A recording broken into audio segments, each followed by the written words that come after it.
Hello, and thanks for joining us online today. I'm ELISE Downs, Director of Events at CTIA, and I'm excited to welcome you all to another installment of CTIA's Building the 5G Economy webinar series. Today, we'll explore the agriculture industry and how 5G is unlocking the future of farming and food production across the country. The benefits of 5G connectivity in the agriculture sector will be vast.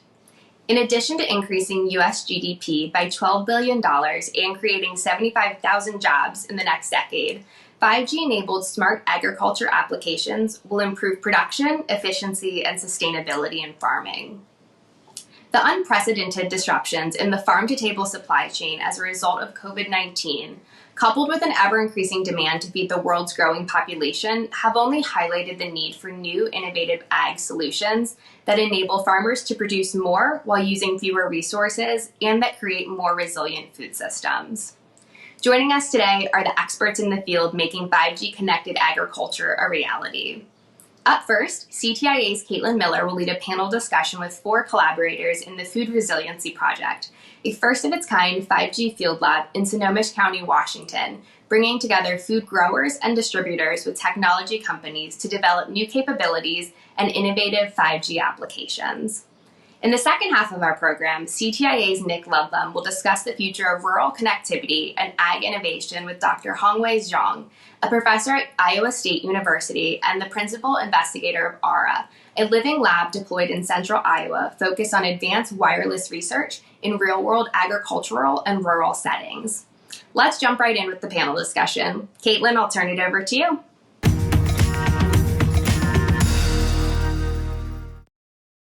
Thanks, Elise. I'm Caitlin Miller, Manager of Public Affairs at CTIA, and I'm excited to be joined today by our panel of experts who are in the fields of Snohomish County, Washington, making 5G-connected farm-to-table a reality. First, let me introduce Dr. John Saw. John is the Executive Vice President of Advanced and Emerging Technologies at T-Mobile, where he and his team of brilliant technologists are constantly looking for new and innovative ways to disrupt wireless and bring a little joy to customers' lives. We are also joined by Caroline Chan. Caroline is Vice President in the Data Platforms Group and General Manager of the group's Network Business Incubator Division at Intel Corporation.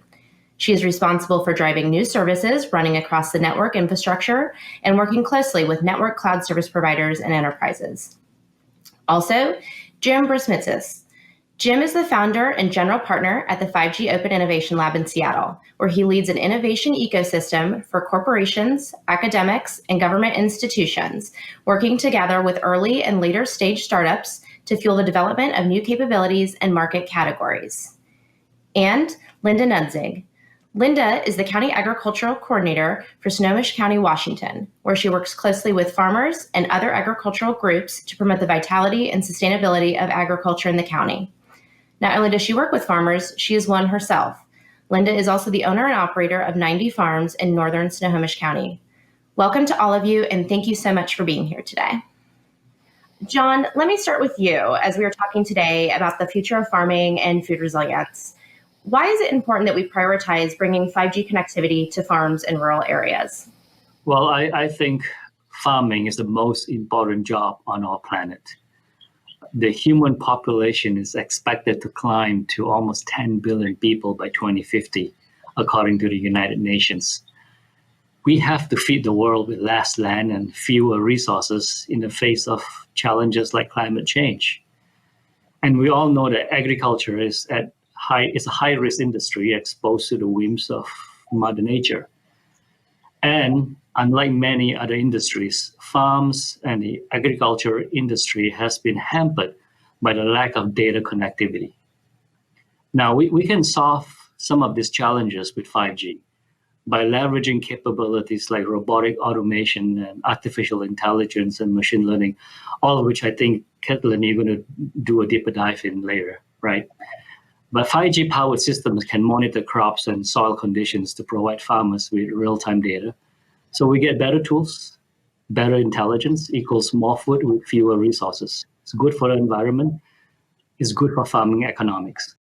Caroline, following up to that, when we think about what we will be able to do with 5G that we couldn't do with 4G, why is it important for our communities as much as our farm industries that we develop and scale these 5G solutions?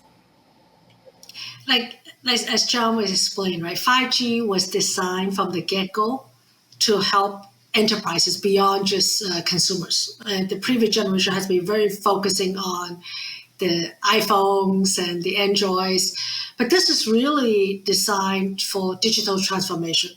One of the things that we've been really focusing on transforming is the farming industry. Like John was mentioning, we all have to eat. Some of us eat more than the others.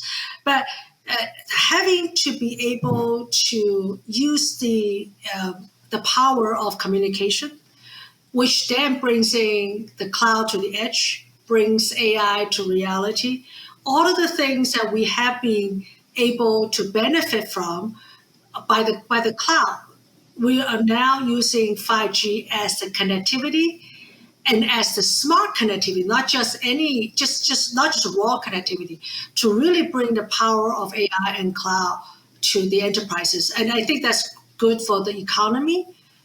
It's good for our bottom line, for all of us in the ecosystem. But more importantly, it has the strong potential of transforming the business in the United States and beyond. So it is going to be really important to fully leverage the potential of what 5G designed for.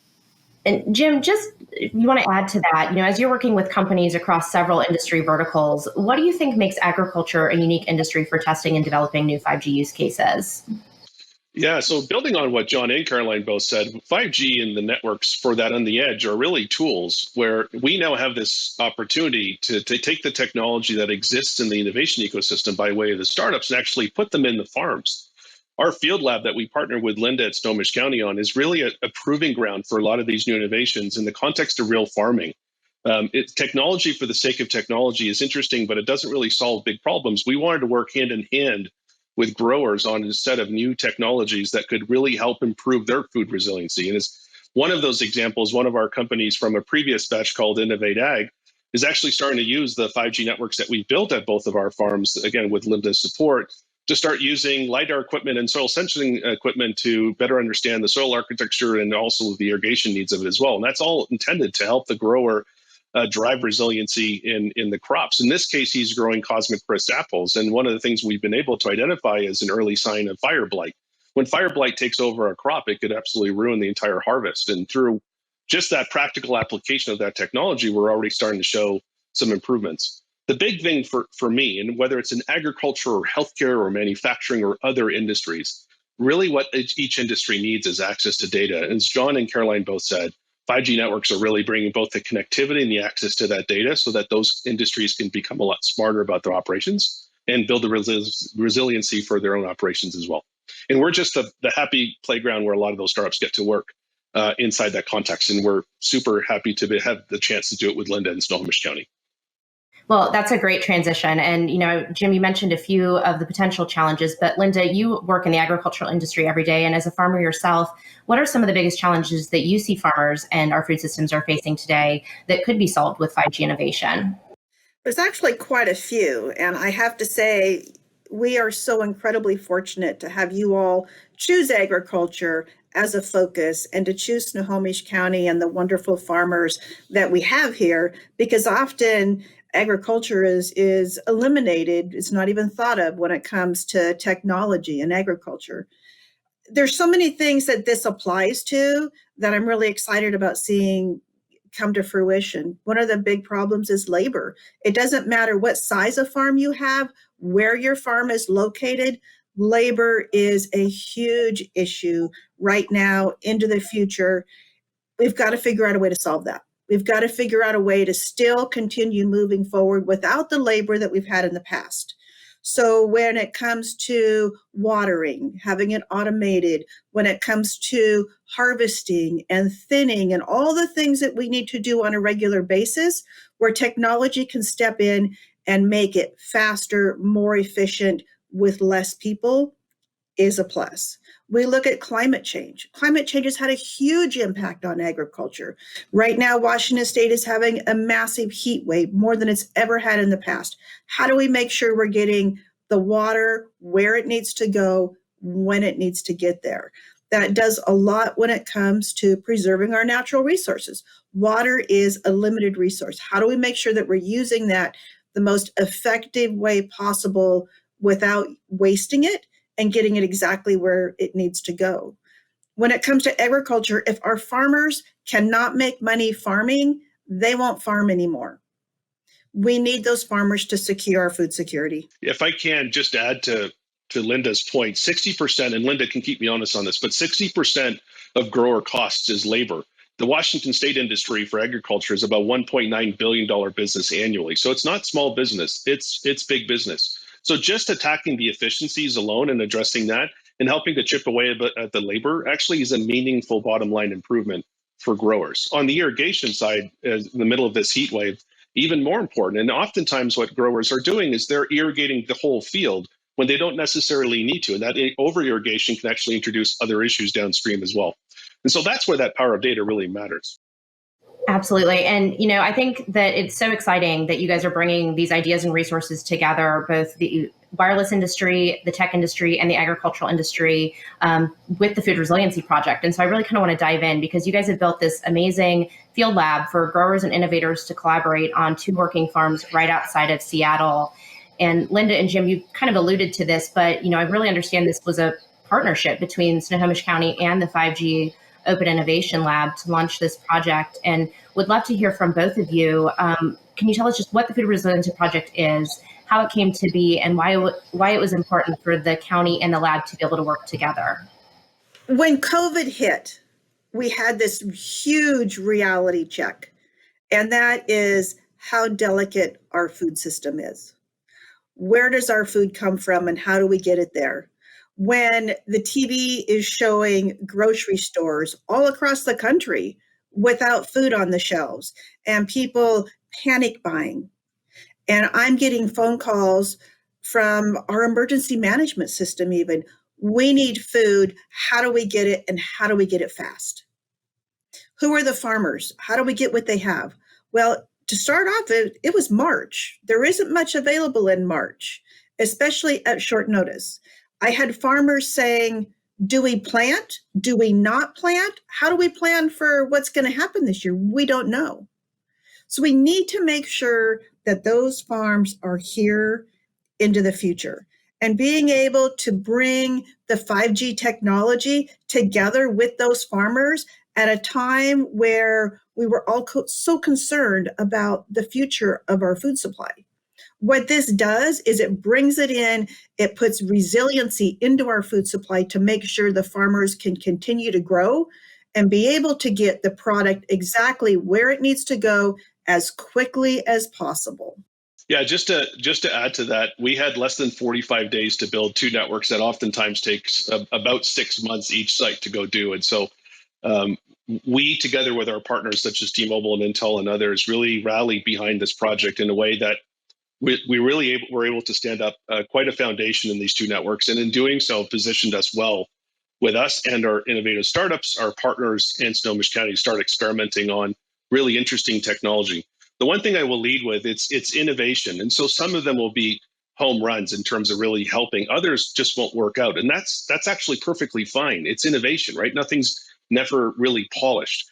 But what's really important is that we've created these networks, again, inside farms that are operating farms, real commercial farms. And we're learning not only from the innovation, but from the growers themselves. It's a truly unique field lab that we've built because it's farm to table, no pun intended. We're actually really working with the growers and getting their assessments on how impactful that technology is and their willingness to actually invest even purchasing that down the road. And that's been really helpful for us.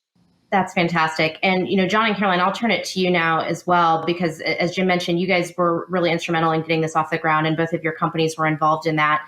John, maybe we'll start with you and you can talk a little bit about T-Mobile's involvement in the Food Resiliency Project and maybe specifically how your company's 5G solutions are helping pave the way for more connected farms like this in the future. Sure.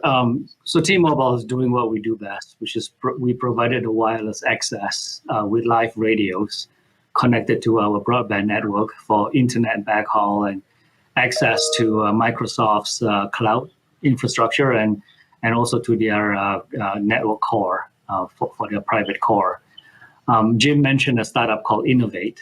Innovate has sensors connected via our production network back to the AI models And these sensors monitor soil conditions, weather, and crop parameters to give farmers the information and optimization parameters that they need. And it's not just T-Mobile alone. I think it takes a whole village to really set up a 5G farm. And I'll let Caroline talk a bit about Intel's contribution as well.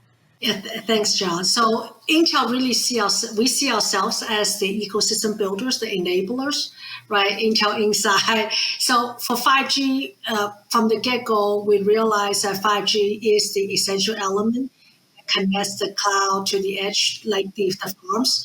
So we started investing early on with the 5G Innovation Lab, because we do believe that with 5G, it's different than the previous generation. It needs a lot of software. It needs innovation. It needs startups to come in, like Innovate, to invest in new technology the way they used to do it with the cloud, but do it on the 5G. So with this project, we jump in early.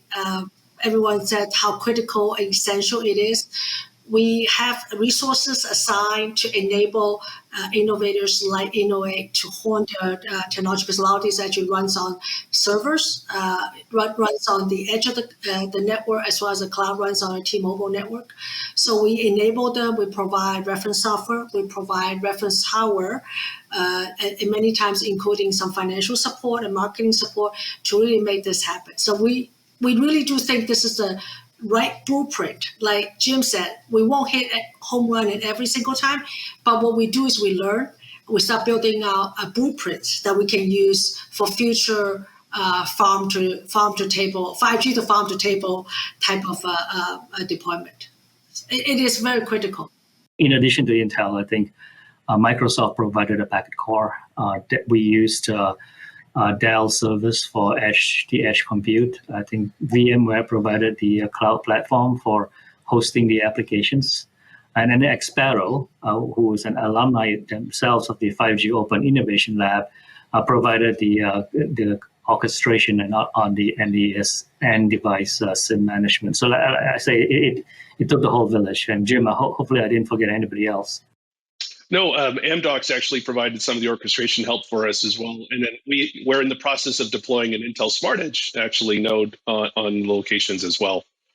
We truly hosted a massive house party of 45 days to actually coordinate a lot of this. And it worked. It worked. But I wanted to thank John and John's team, because a lot of our other partners are providing infrastructure and capabilities for 5G networks. But this was the first time we actually came together as a team to build something in such a short amount of time. And John's team was absolutely instrumental to helping us making the right decisions on building out that network in the right way to give us long-term success. So thank you, John, for that, and the T-Mobile team. It was a lot of fun.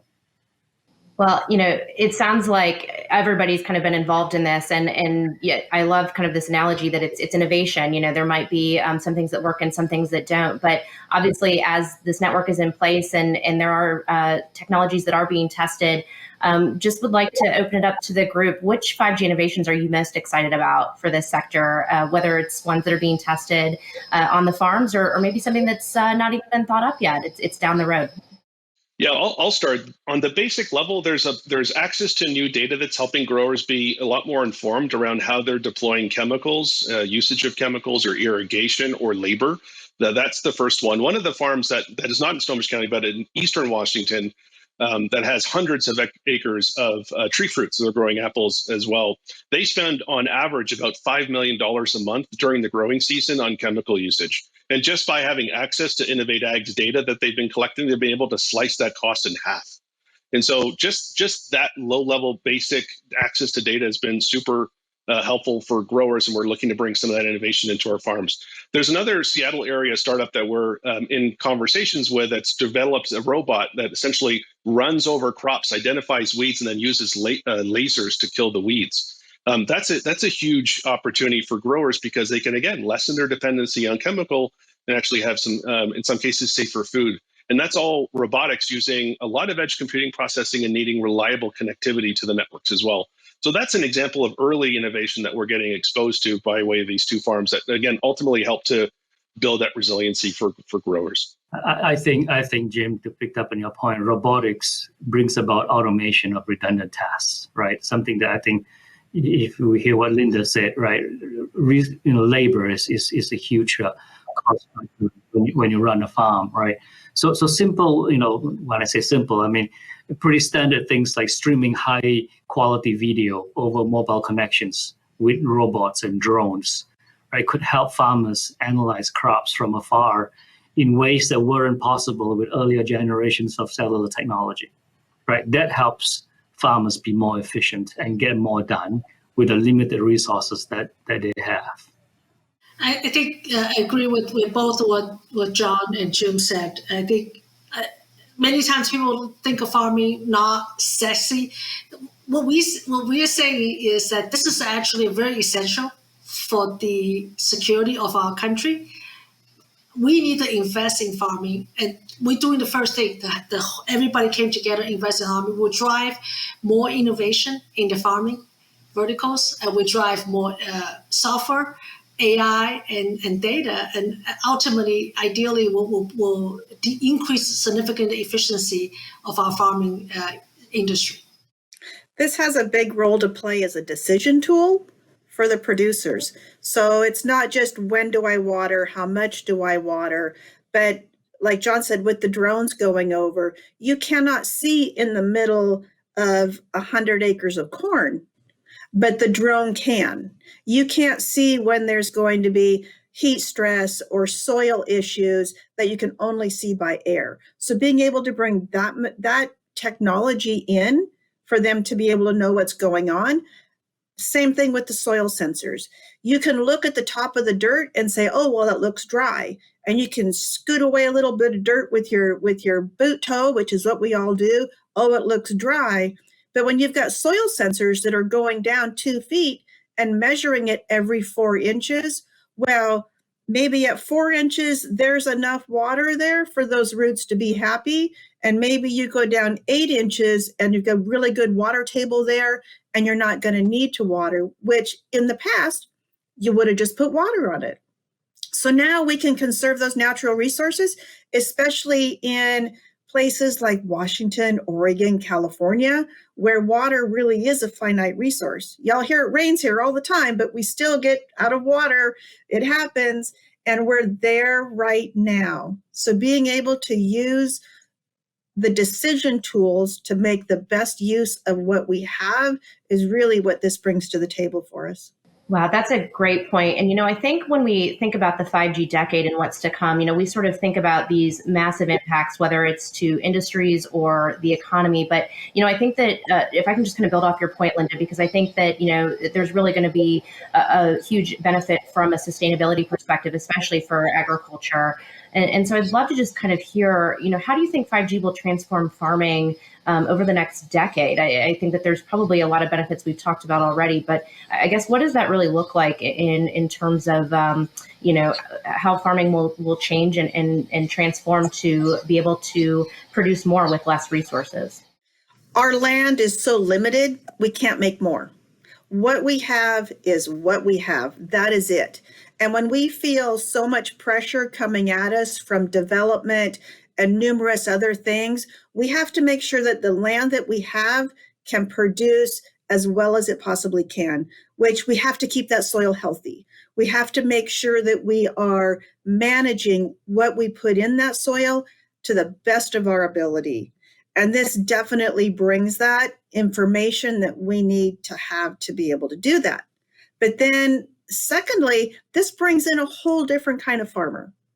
So maybe it's not the generational farmer that we had before, but this brings in the new farmer that says, this technology is cool. I want to be a part of this, and an audience that we never would have had before. So it's pretty exciting to see how the next generation is going to come in and how they're going to embrace agriculture and feed the world. I think, Caitlin, to build on what Linda said, there's only so much land we have. I think it's imperative that in the next decade that we level the playing field for all farmers, right?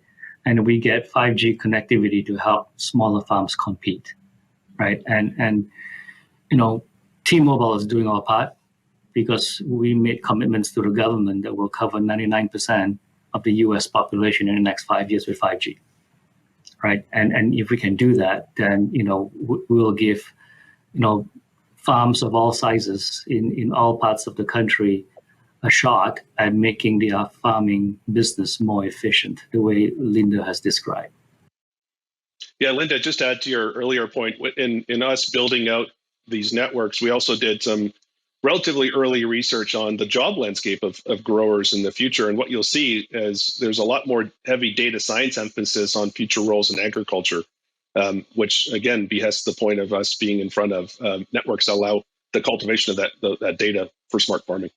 So it seems like there's a real opportunity then as we look beyond this conversation and what you guys are doing with the Food Resiliency Project, and maybe kind of a good point to leave our audience with. How can the wireless industry and the food and agriculture sectors work together more broadly to advance 5G innovation across the country? You guys are showing how it can be done right there in Snohomish County. How can we scale that nationwide? I think programs like the 5G Open Innovation Lab is important to do what you just talked about, Caitlin. And kudos to Jim and his team for pulling all these programs together and securing partners like ourselves, Intel, and Microsoft to participate. Right, it gives the innovators and developers direct access to large companies, right, like T-Mobile and Intel, right, and access is a challenge for startup usually, right, and Jim was able to build a bridge for them, and then farms and farmers like Linda gets the opportunity to work with some of the biggest tech leaders in the city, like Microsoft and T-Mobile and Intel, and benefit from their tech capabilities. And tech companies like ourselves get to learn from the farmers and agriculture industry to better understand the pain points and devise solutions that can help. Yeah, I think I was going back to the blueprint concept, right? What we're doing with Linda in Snohomish County becomes a viable blueprint that will will work on others. I think Jim just talked about these other cases we're working on, and that makes the foundation to be able to scale. I think the work that we're doing ultimately to benefit a larger community. It's not just this group, but ideally this will get broadened and go on to other places, not just in the United States, but hopefully even in the world where starvation is a real crisis that we're facing. I think an important ingredients are folks like Linda and Snohomish County that are leaning in on innovation and that want to experiment in how innovation and the appropriate uses of technology could be helpful for them. That they're an important ingredient because we're all technologists. We can geek out on technology all day long, but if it's not solving real problems, it's just technology. And so having folks like Linda and Snohomish County that are very innovative minded and are okay to be in situations where some innovations work and some innovations fail, but ultimately we're learning together, I think is an important ingredient on the public sector side. I'll speak for the farmers that are involved in the project and farmers all over the place for the most part, in that we are so incredibly fortunate to have a team like this to choose agriculture in Snohomish County to say, hey, let's see how this works. Let's see the difference that we can make in not only the lives of farmers, but our food system and our food production and making sure that we can produce the best food possible. So on behalf of all of agriculture in Snohomish County, thank you so much. I'm excited to continue to watch what you guys are doing with the Food Resiliency Project. And just thank you all so much, John, Caroline, Jim, and Linda. I can't thank you all enough for joining CTIA today and sharing with us all of the exciting work you're doing to advance 5G innovation. Thank you.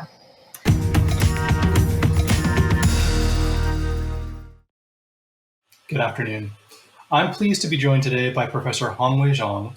Hongwei leads the Dependable Networking and Computing Research Group at Iowa State University, and he serves as the principal investigator for the Arrow Wireless Living Lab, a testbed for advanced wireless research in central Iowa. Dr. Zhang, thank you for joining me today. Thanks for having me, Nick. Dr. Zhang, can you tell us a little bit about the Arrow Wireless Living Lab and why this part of Iowa is uniquely suited for this type of research? Sure, absolutely.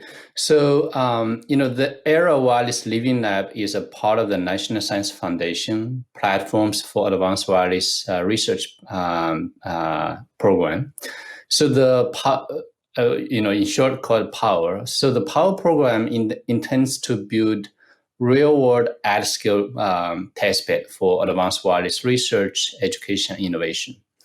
Now, Central Iowa, or Iowa in general, has been a leader in rural industries such as agriculture. For example, we have the research center and the engineering department of John Deere right here in Central Iowa.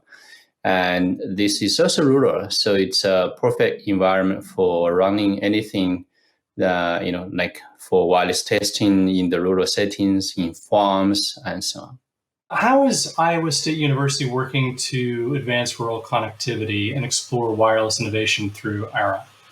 So the ARA intends to look at, basically, if you look around today, right, we have a lot of broadband technologies already. However, we still see the major challenges of getting rural communities, getting farms connected. So the intention of the ARA project will be to look at those missing technology elements and then deploy those research prototypes and try it in the real world before we scale up to the rest of the state and country. In particular, we will be looking at those high capacity, long distance wireless backhaul solutions for connecting remote farms and communities to the nearest fiber endpoint. And we'll also look at some of the beyond 5G technology solutions, such as low UHF massive MIMO solutions to enable high capacity, low latency communication to the farms, to the machines, and so on. So let's talk a little bit about 5G, if we can. And how do you see 5G speeds and latency advancing things like precision agriculture? Sure.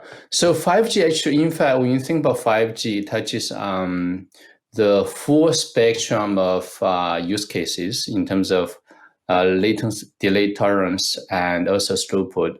On one extreme, you have this ultra high throughput, low latency, ultra reliability communication that's needed for example, for autonomous driving, for teleoperation, for XR, AR, VR.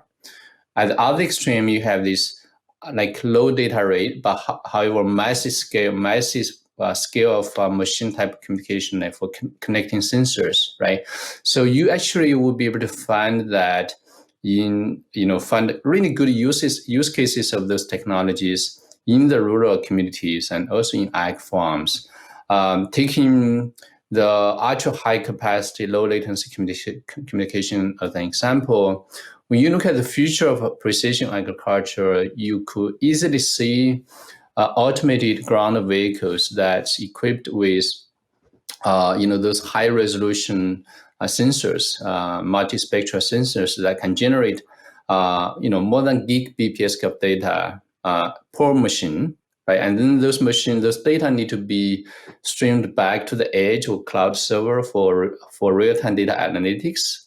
And then those results will be fed back to the machine itself for doing real-time control, such as picking up a piece of wheat from the farm while the machine is on the move, right? So there are actually a lot of applications that you can start trying out and mature the technology and test it out in the farms. In fact, I do feel this is where the rural communities and rural industries can help mature some of the technologies that are just on the horizon. 5G is still in the making, right? Especially for those ultra reliable, low latency communication use cases. I think oftentimes you find the rural areas be the best environment to try out those applications. So I do feel that there's this opportunity that the rural region can help contribute to the tech evolution of 5G and beyond. That's great.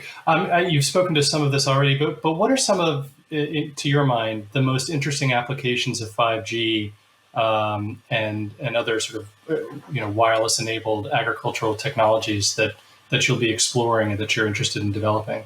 Yeah, that's a great question. I guess depending on who you ask, you probably get different answers, given the wide spectrum of applications that's out there. So I guess to me, something that has been quite fascinating is to think about the future where we can leverage connectivity to break down spatial temporal barriers we have today. That essentially would tie us back to this notion of ultra high speed, ultra low latency, and ultra highly reliable wireless communication everywhere on the planet, right?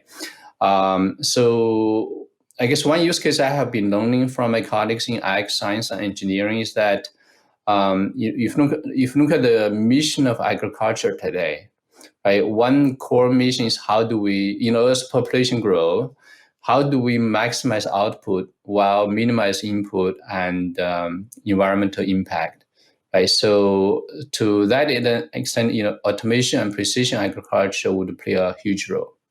And that just tie back to some of the discussion we had earlier, how this actual high capacity, low latency communication can help with some of the precision automation related tasks.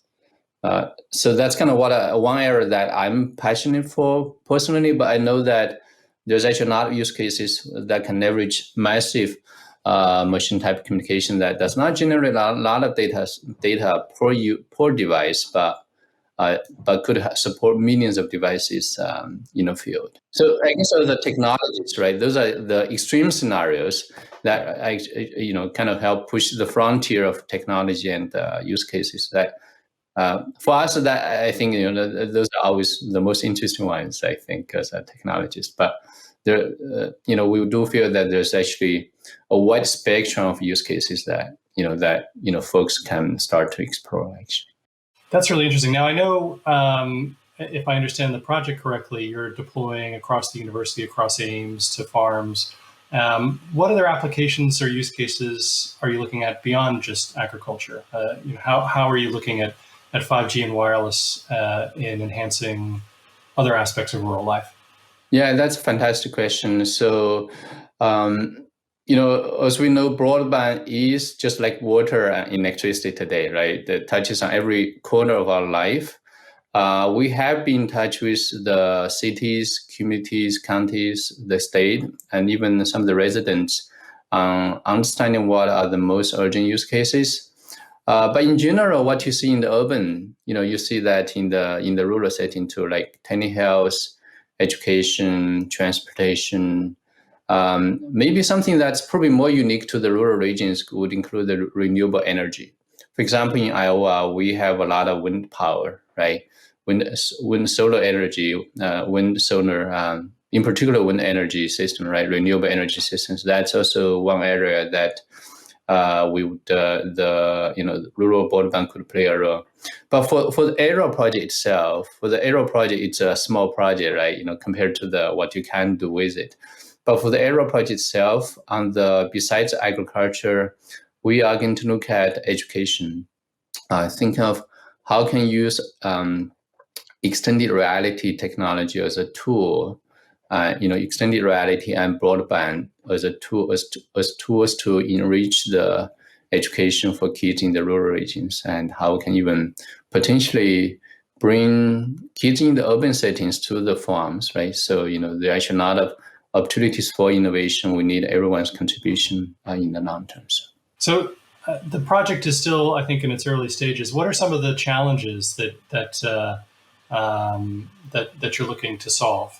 Yeah, so that's actually a very good question. So I think in many ways, aerial is quite unique. I guess we look at, on one hand, we are looking at in the near term, right, to build it as a living lab to support research, education, and innovation in advanced rural wireless technologies.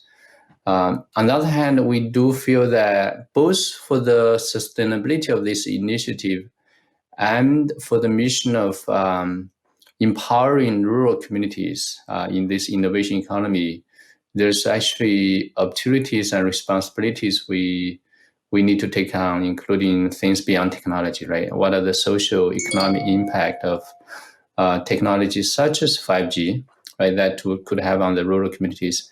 I think those are some of the longer term open questions for us.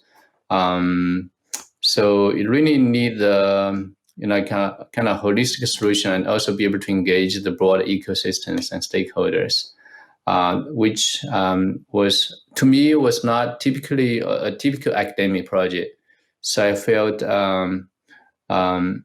we would very much love to hear, it's a new journey, right, for all of us. We would love to hear wisdoms and from everyone who would care about the rural broadband, 5G, and their applications in the rural communities. And we will be happy to work with everyone who will be interested in this topic. In the project website, aerowireless.org, we have some specific suggestions on how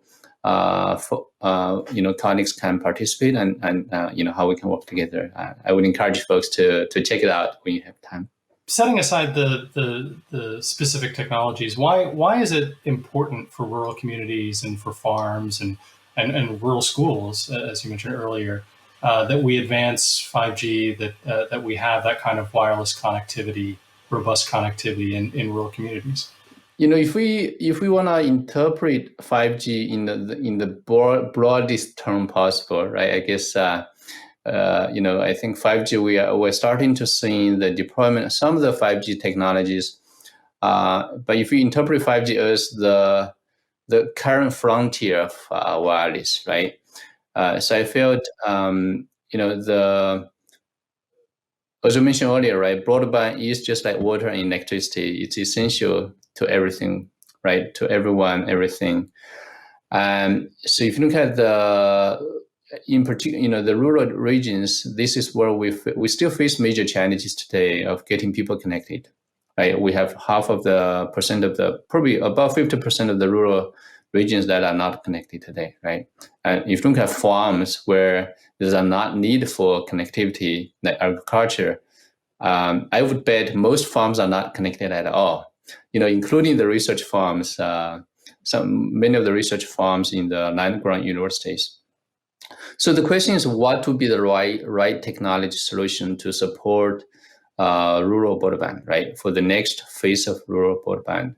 I do feel that, wireless would play a major role over there, right? It's, there's no single technology that's going to solve all the problems. I feel there's definitely wireless, there's a major role for the wireless to play, especially the agriculture.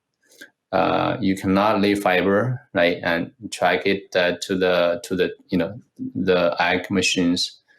So I think that's where the promise is, the need and also the opportunities are. As I mentioned earlier, agriculture and other rural applications, including remote rural education, right? Those are the scenarios that can be the early pilot scenarios for us to look at some of the really extreme use cases, right? That you cannot try it in the urban settings, right? For example, if you want to try teleoperation, you probably want to try it in central Iowa before you try it in Manhattan. Yeah, that makes a lot of sense. The project sounds really interesting, and I know we're going to be watching it very closely. So Hongwei, thank you very much for spending some time with us and taking us through it. Hey, thanks for having me. Good chat with you. Thank you. Today's conversation certainly made it clear. 5G connectivity is crucial in unlocking the future of farming and food production across the country. The applications and use cases emerging now are just the beginning, and we're excited to see what's next as the agriculture industry continues to transform with innovative 5G solutions. A big thank you to T-Mobile, Intel, and all of our speakers for participating in today's webinar. If you missed a part of the program or you'd like to share it with a colleague, the webinar will be available on demand on our website, ctia.org. You can also stay up to date on all of our latest events, including the next installments of our Building the 5G Economy webinar series on our website and on Twitter @CTIA. Thanks again for joining us, and we'll see you next time.